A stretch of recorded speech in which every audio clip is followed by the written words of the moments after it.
विषय क्या है, पहले तो ये समझना चाहते हैं कि वो संशोधन आप 2026 की सेंसस से करेंगे या आप 2011 के लिए संशोधन करने के लिए करेंगे, और अगर ऐसा है तो क्यों 2011? विपक्ष फिर कहेगा कि क्यों आप 2026 के सेंसस से नहीं कर रहे, फिर वहां पर टकराव आएगा।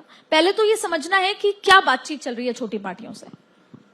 देखिए, महिला रिजर्वेशन बिल, जिसको हम नारी शक्ति वंदन अधिनियम कहते हैं, 2023, जब नई संसद भवन की बिल्डिंग बनी और संसद उसमें शिफ्ट हुई जी, तो पहला बिल नारी शक्ति वंदन अधिनियम ही आया। बिल्कुल आया सर।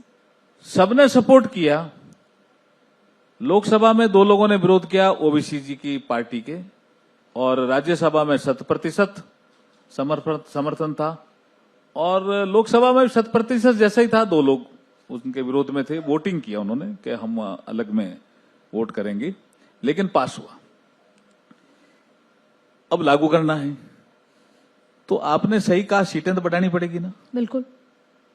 अभी हमारा जो संविधान में जो सीटों की संख्या लिखी हुई है उसे तो हम नहीं कर सकते, बढ़ानी पड़ेगी तो हमें संविधान संशोधन करना पड़ेगा। और आपने कहा कि सेंसस के बाद की जो एक्टिविटी थी, हमने बिल में पास करते समय कहा था सेंसस और डिलिमिटेशन कमीशन के बाद महिला रिजर्वेशन बिल लागू हो जाएगा, ये हमने कहा, बिल्कुल हमने बोला भी, समझ आ गया, हमने बोला भी। बिल्कुल।